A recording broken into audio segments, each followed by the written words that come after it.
Have you ever paused to consider what impossible task you would attempt if there were no chance of failure? Perhaps it's a calling you've sensed from God, a whisper in your soul urging you toward a purpose that seems too vast, too daunting for someone like you. Maybe it's the restoration of a broken relationship, one that has caused you deep heartache and loss, leaving you wondering if reconciliation is even possible. Or it could be a dream you've held onto for years, but the weight of doubt and fear has kept you from pursuing it. These longings, these impossible desires, are often accompanied by a deep sense of inadequacy. You might ask yourself, who am I to hope for such things? What if I fail? The fear of disappointment, the pain of past failures, and the scars of broken relationships can make the impossible seem even more unreachable. But let me tell you this: God's very nature is to work through the impossible. He does not merely want you to achieve great things, He calls you to step into the impossible, not through your strength, but through His. The things that seem out of reach, the dreams that appear too big, and the relationships that seem too damaged, these are the areas where God desires to show His power and grace most profoundly. When you are faced with the impossible, it's not a test of your abilities, it's an invitation to rely on God's boundless strength and love. Consider for a moment the pain that has shaped your life, the broken dreams, the missed opportunities, the relationships that have left you with wounds so deep you wonder if they will ever heal. What if these very pains are the places where God wants to work His greatest miracles? What if the impossibilities you see are the very canvas on which God is painting your destiny? It's in these moments of deep longing and profound hurt that God whispers to you, I am with you, I am for you. Trust me to do what you cannot. So, I ask you again, what is the impossible thing you've been longing for? What is the dream or desire you've been afraid to bring before God because it feels too big, too unlikely? I urge you to bring it to Him now, to surrender it at His feet, and to trust that He is able to do far more than you could ever imagine. This is not the time to shy away from your deepest desires or to let fear keep you from the life God has planned for you. This is the time to step forward in faith, to believe that God is working in your life even now, preparing you for something extraordinary. Stay with me on this journey of faith, because God is not done with you yet. The impossible is where He begins, and your story is far from over. If this message has touched your heart, I invite you to like and share your thoughts in the comments below. Let's continue to explore the incredible things God is doing in our lives, together, trusting that with Him, nothing is impossible. Let me hear a blessed from you all. In moments when we find ourselves grappling with challenges that seem insurmountable, it's worth asking, what does it mean to believe in a God who specializes in the impossible? C.S. Lewis once reflected that faith is the art of holding on to things your reason has once accepted. In spite of your changing moods, this profound insight invites us to explore the depths of our own faith. Are we truly willing to trust in God's power when reason fails?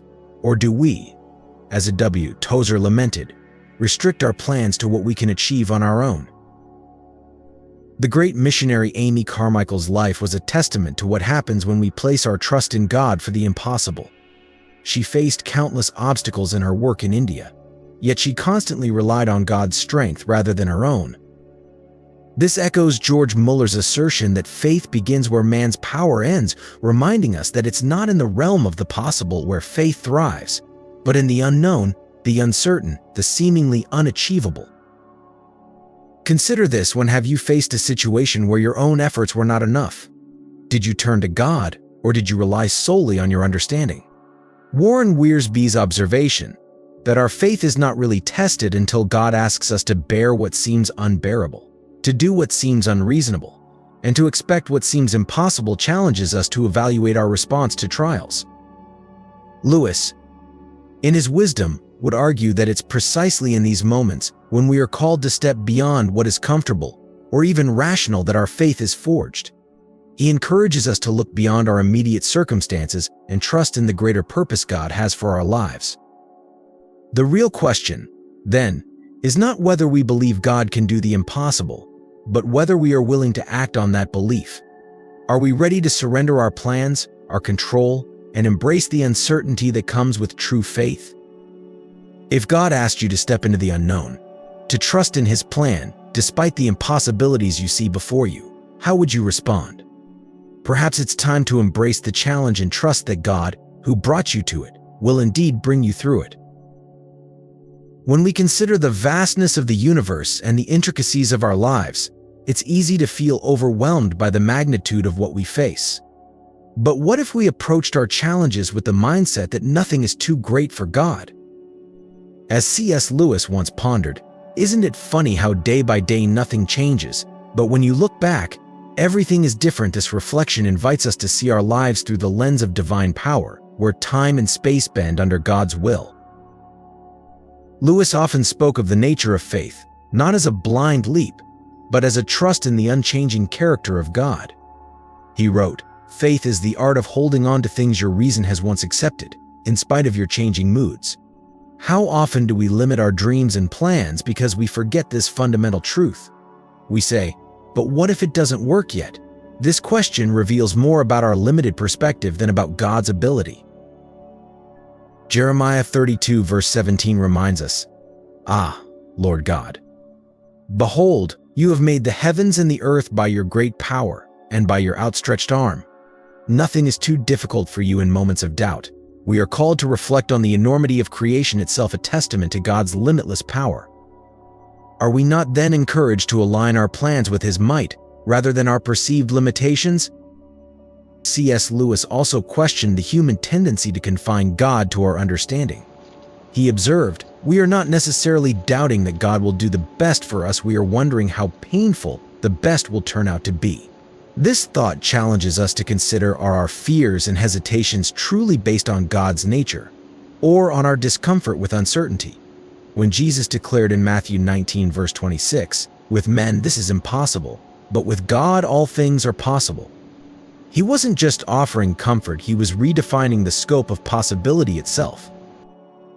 So, as we stand on the brink of decisions that seem too grand or too impossible, let us ask ourselves, are we planning based on our strength, or are we trusting in the infinite capacity of God? If God is indeed our partner, as Moody encouraged, why should our plans be anything less than extraordinary? Let us therefore embrace the truth that with God, the impossible is not just possible, it is inevitable. Have you ever paused to wonder why we so often shy away from discussing the impossible, despite knowing we serve a God who thrives in impossibilities? It's almost as if we've forgotten the very nature of the divine power we claim to believe in. C.S. Lewis once remarked, "We are far too easily pleased settling for what is within our grasp, rather than reaching out in faith for what seems unattainable." But why? Why do we limit our expectations, especially when our hearts cry out in desperation, "Lord, I don't know what to do"? Have we not all faced moments where the walls seemed to close in, where every option appeared fraught with pain or failure? We've all been there, staring down the barrel of financial ruin, grappling with a devastating diagnosis, or feeling utterly lost with no clear path ahead. And in those moments, the impossible looms large, threatening to overwhelm us. But isn't it precisely here, in the depths of our despair, that God invites us to lean into His strength? Lewis challenges us to reconsider our limitations, asking if our struggles aren't, in fact, the very canvas upon which God paints His most miraculous works. Could it be that in our darkest hour, when the world offers no solutions, we are being called to remember that God is not just a comforter, but the very architect of the impossible? The next time you find yourself pressed on all sides, with no earthly way out, ask yourself, is this the moment where God will reveal His greatest wonder in your life? Perhaps the impossibility you face isn't a barrier but a doorway to the extraordinary. In the face of life's most daunting challenges, we often find ourselves overwhelmed, asking the wrong question. What am I going to do? This question, rooted in self-reliance, reflects our tendency to view our circumstances through the lens of human limitation. Yet, C.S. Lewis reminds us that our faith must stretch beyond the visible, into the realm of the unseen. He writes, "Faith is the art of holding on to things your reason has once accepted, in spite of your changing moods." This suggests that our understanding must shift from a focus on our perceived limitations to a recognition of God's boundless capabilities. Consider the moments when the situation seems insurmountable, those times when every door appears closed and every path blocked. Lewis, in his wisdom, would challenge us to ask, what is God going to do in this? Instead of succumbing to despair, he would encourage us to remember that God's interventions often defy our expectations and logic. In his book, Mere Christianity, Lewis emphasizes that our perspective must be transformed. We must stop regarding unpleasant or unexpected things as interruptions of real life. The truth is, what we call interruptions are precisely our real life, the life God is sending us day by day. This shift in perspective invites us to a deeper trust, a surrender to the divine plan that transcends our understanding. When we stop asking what we will do and start asking what God will do, we open the door to His supernatural intervention. It's not about the impossibility of the situation, but about the infinite possibilities with God. Lewis' insight teaches us that our trials are not merely obstacles but opportunities for God to work in ways that we cannot yet see. Thus, the right question, the faith-filled question, is, Lord, how will you manifest your power in this moment? By acknowledging God in our circumstances, we invite His power to work through us, transforming our seemingly impossible situations into testimonies of His faithfulness. As Lewis so aptly puts it, God whispers to us in our pleasures, speaks in our consciences, but shouts in our pains. It is His megaphone to rouse a deaf world. This is the essence of faith, trusting in God's purpose, even when we cannot see the outcome, and allowing His love and compassion to lead us through the storm. We often find ourselves entangled in the complexities of life, puzzled by why things don't seem to fall into place as we expect. In these moments of frustration, we might question our abilities, our decisions, and even our purpose. Yet, in the quiet whisper of our hearts, there is a profound truth that God doesn't seek for us to solve the mysteries of our lives on our own. C.S. Lewis, in his Reflections, often emphasized the futility of human self-reliance and the beauty of surrendering to divine wisdom. He once wrote, "Relying on God has to begin all over again every day as if nothing had yet been done. This reliance is not about passivity, but about an active trust in a God who is intimately aware of every detail of our lives." Have you ever wondered why your plans seem to falter just when you think you've figured it all out? Could it be that in our striving to control, we miss the gentle nudge to trust? God's plans, as Lewis might say, are like a tapestry, each thread meticulously woven, unseen until the whole picture is revealed.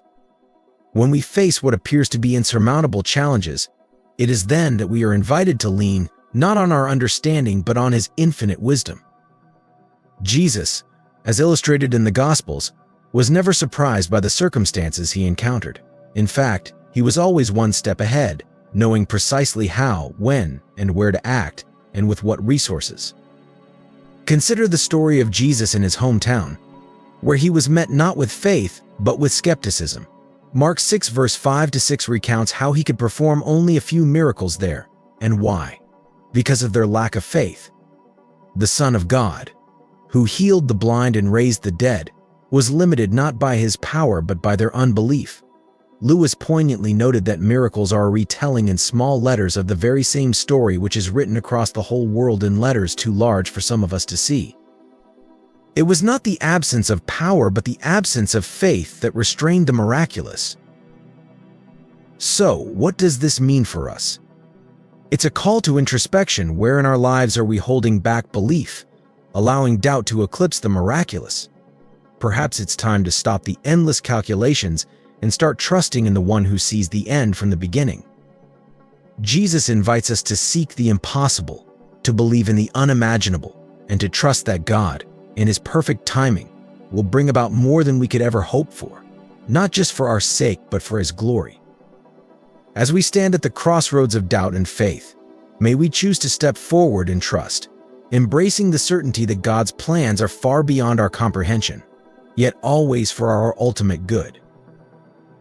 Consider the story of a Roman centurion, a man of authority, accustomed to giving orders and having them obeyed without question. Yet, when faced with the illness of his beloved servant, he did not rely on his own power. Instead, he turned to Jesus, recognizing a higher authority. The centurion's faith was so profound that he believed Jesus could heal his servant with just a word. In Luke 7 verse 9, Jesus was so struck by this man's faith that he remarked to the crowd, "I tell you, I have not found such great faith even in Israel." Now, let's delve deeper into this scene. Imagine the faith that Jesus marveled at, faith so strong it defied the norms of the day. C.S. Lewis once wrote, "Faith is the art of holding on to things your reason has once accepted, in spite of your changing moods." The centurion's faith was not swayed by doubt or fear, it was anchored in a steadfast belief in Christ's power. But here's where the reflection begins. If Jesus were to observe your faith today, what would he see? Would he be amazed at its boldness, or would he find it lacking? Consider this past year. How many moments have you stepped out in faith, trusting God for the impossible? Or did you hesitate, allowing fear to dictate your actions? Lewis also said, "You never know how much you really believe anything until its truth or falsehood becomes a matter of life and death to you." Reflect on your prayers. If God answered every single one of them, how would the world around you change? Or would it remain the same because you did not ask boldly? So many Christians live in the shadow of what could be, never daring to ask, never taking a step that requires God's intervention. God, who never fails, who is never taken by surprise, waits for us to exercise the audacious faith that moves mountains. The Bible is clear: nothing is impossible with God. But the question remains, are we living in a way that reflects this truth? Are we bold in our prayers and actions, or are we shrinking back, playing it safe? Jesus marveled twice in the Gospels, once at great faith and once at the lack of it. If he were to look at your life today, which would he see? The answer lies not just in our words, but in the risks we take, the prayers we pray, and the trust we place in a God who never fails. Imagine standing on the edge of an abyss, with every ounce of your being consumed by a problem that seems insurmountable. The weight of this burden presses down on your soul, whispering doubts and fears into your mind. It's in these moments that we often wonder, how can this possibly work out? We strive to solve the problem using our limited understanding, much like Andrew in John 6 verse 8-9, who questioned how 5 loaves and 2 fish could feed thousands. But this is where we falter, for in our attempt to calculate the outcome, we forget that God's methods defy human logic. C.S. Lewis once wrote, "Faith is the art of holding on to things your reason has once accepted. In spite of your changing moods, faith requires us to trust in God's infinite wisdom, even when our understanding fails us. We measure God by our standards, thinking that because we can't see the solution, it must not exist. But God is not bound by our limitations. He knows the answer, the who, the where, the how, even before the question arises. It's not for us to decipher his ways, but to believe in his power." Consider the disciples, caught in the storm in Matthew 14. As the waves tossed their boat, fear gripped them. Yet, amidst the chaos, Jesus walked on water, demonstrating that the laws of nature bend to his will. Peter's initial faith allowed him to step out of the boat, but when he looked at the waves, doubt crept in, and he began to sink. How often do we mirror Peter, allowing our focus to shift from Christ to the magnitude of our problems? We start with faith but falter when the storm intensifies. Lewis reminds us that relying on God has to begin all over again every day, as if nothing had yet been done. Each challenge we face is an opportunity to renew our trust in God's provision. The 12 baskets of leftovers after the feeding of the 5,000 weren't just a testament to God's ability to provide, they were a tangible reminder for each disciple to carry with them a symbol of God's faithfulness in the face of the impossible. So, the next time you're overwhelmed by life's storms, ask yourself, am I measuring God's ability by my understanding instead? Embrace the unknown with faith, knowing that God is already holding the answer. Trust that he will provide. Not just enough, but more than you can imagine, and let each challenge be a stepping stone to greater faith. In the end, it's not about understanding how, it's about believing that he will. As the disciples found themselves tossed by the relentless waves of a stormy sea, their fear was palpable. These seasoned mariners, familiar with the capriciousness of nature, were now paralyzed by the sheer ferocity of the storm.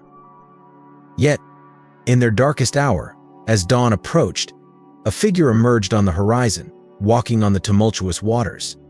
Their immediate reaction was one of terror, mistaking this figure for a ghost. But then, in the midst of their panic, a familiar voice broke through the chaos. "Take courage. It is I." Don't be afraid. This was not just a call to calm, but a profound reminder that in the midst of life's most terrifying storms, the presence of Jesus transforms fear into faith.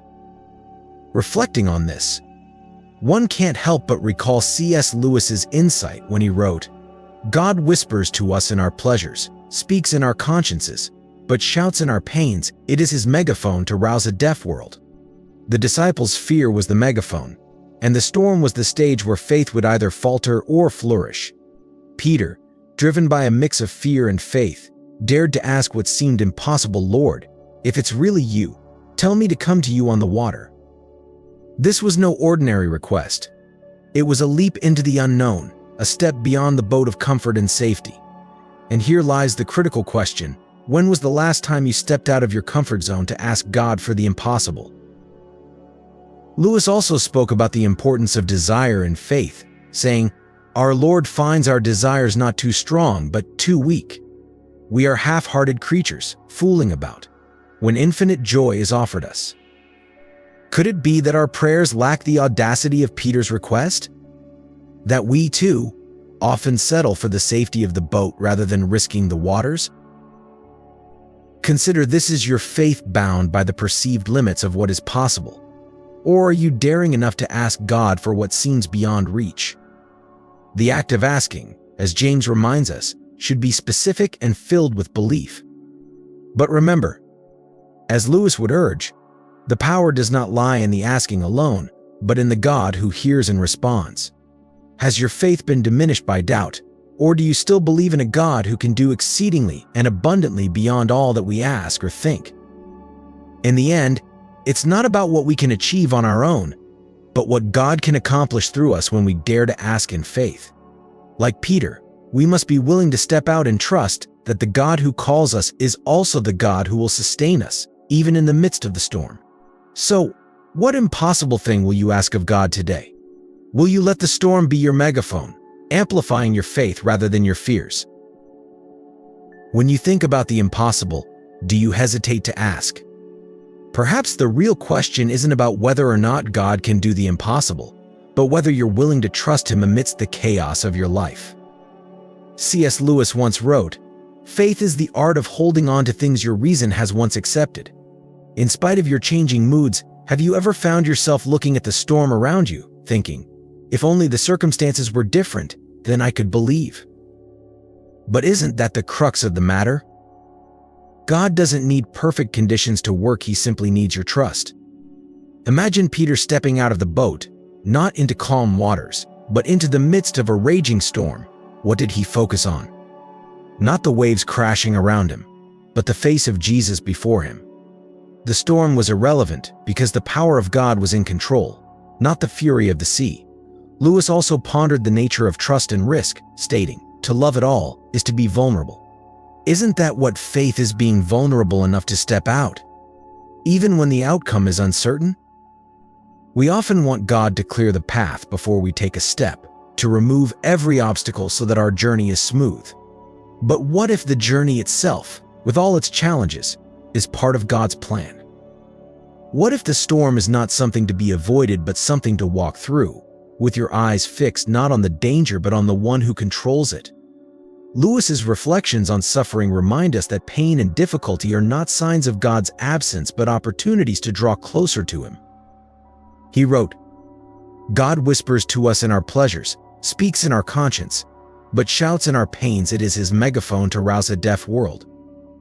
Perhaps the storm you're facing is God's way of drawing your attention back to him, of reminding you that the impossible isn't governed by earthly circumstances, but by divine power. So what is your plan B? Is it a fallback in case God doesn't come through? Or is it a manifestation of your fear, a safety net to grab hold of when faith seems too risky?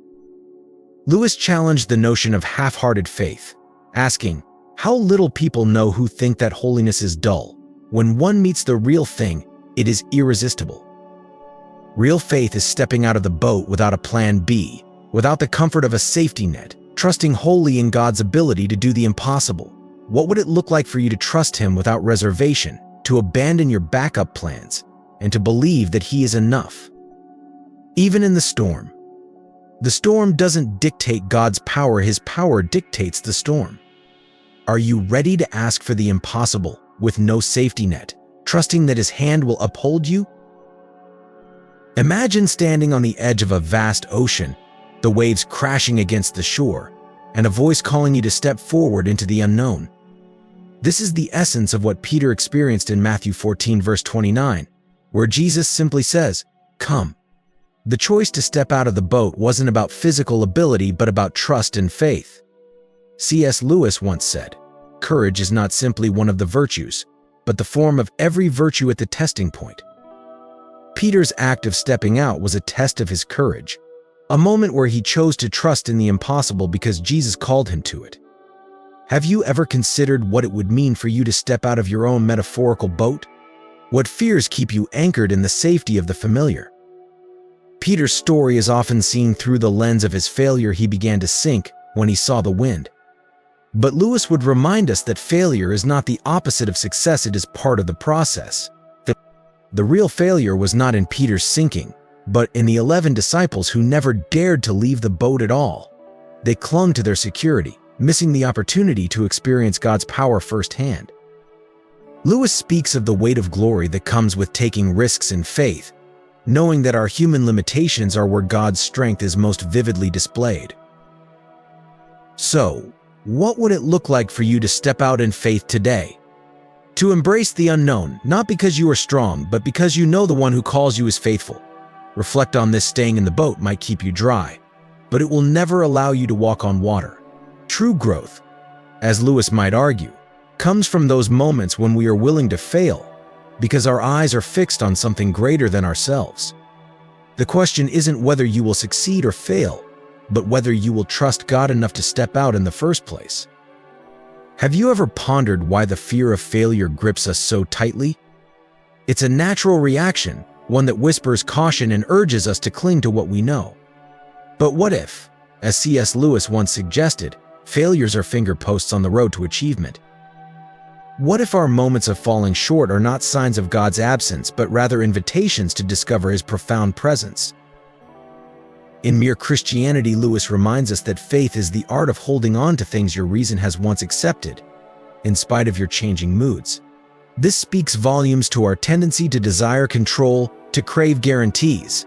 But, as Hebrews 11 verse 1 teaches us, faith is the confidence in what we hope for and assurance about what we do not see. Consider the weight of those words: confidence and assurance, not in what we can grasp, but in the unseen, in the unknown. The reality is that God's plans rarely align with our desire for certainty. Like the heroes of faith who acted on God's promises without knowing the outcome, we are called to step forward, to take risks that may not make sense by worldly standards. We want control, yet true faith requires us to relinquish it, to trust in the one who holds our future. C.S. Lewis often spoke about the need to let go of our own safety nets, our own control. He warned against living a life so guarded that we miss out on the grandeur of God's plans. He once wrote, "There are far, far, far better things ahead than any we leave behind." This isn't just about stepping out of our comfort zone, it's about embracing the unknown with the trust that God is leading us towards something greater. Imagine standing at the edge of a vast ocean, the waves lapping at your feet. The shore behind you represents all that is safe and familiar. But out there, beyond the horizon, lies your destiny, a destiny that can only be reached by stepping into the water, by cutting the safety line, and walking on the waves. Yes, it's risky. Yes, it's uncomfortable. But isn't that the essence of faith? Lewis understood that to step towards our God-given destiny, we often have to leave behind our perceived security, our paychecks, our routines, our carefully laid plans. He knew that the fear of failure could paralyze us, but he also knew that the greater tragedy would be never to have tried at all. You never know how much you really believe anything until its truth or falsehood becomes a matter of life and death, he wrote in A Grief-Observed Faith. Then is not about certainty but about courage. It's about trusting God even when the path ahead is unclear. So what is it that you're holding on to so tightly? What fear has kept you from stepping out in faith? Remember, God does not promise us a detailed map of our journey.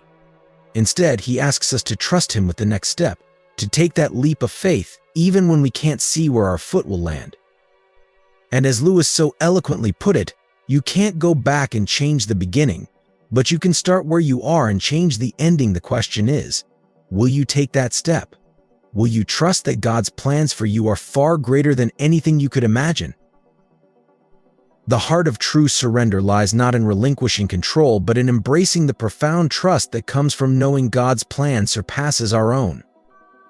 Consider the moments when you've clung tightly to your own ambitions, dictating every step, every turn, every decision as though your life depended solely on your blueprint. Yet, in the depths of your soul, have you ever questioned if this relentless pursuit of self-determination is truly fulfilling? C.S. Lewis once remarked, "We are not merely imperfect creatures who must be improved, we are rebels who must lay down our arms." This laying down of arms is more than just yielding, it's about placing our fragile hopes, fears, and uncertainties into the hands of the one who sees the beginning from the end. Imagine for a moment that your life is like a well-crafted story, yet you're only seeing a page at a time, convinced that the plot you devise will bring the satisfaction you seek. But what if, in your determination to script every scene, you've overlooked the author who knows the entire narrative, who has envisioned a conclusion far beyond your wildest dreams? Lewis also wrote, "If we find ourselves with a desire that nothing in this world can satisfy, the most probable explanation is that we were made for another world. This desire for more, for something greater, is a call to trust in the divine author's vision." To trust God with your life requires more than faith. It demands the courage to step into the unknown, to release the grip on your own limited plans, and to embrace the unimaginable possibilities that God has in store. The choice before you is simple yet profound: continue clinging to your modest ambitions, or surrender them to the one who has already orchestrated a destiny far greater than you can conceive. Ask yourself, in the quiet of your heart, what could God accomplish with a life fully surrendered to his will? In that surrender, you may find that the plans you once held so dearly pale in comparison to the divine masterpiece God is ready to unfold in your life. As Lewis reminds us, you can't go back and change the beginning, but you can start where you are and change the ending. Trust that God, who specializes in the impossible, knows the way even when the path seems unclear. It's in this childlike faith, in this complete trust, that you will witness the extraordinary that God has prepared for you all along. The true measure of faith is not in seeing the entire journey, but in trusting the guide who leads you through it. Will you let go of your plan and embrace his?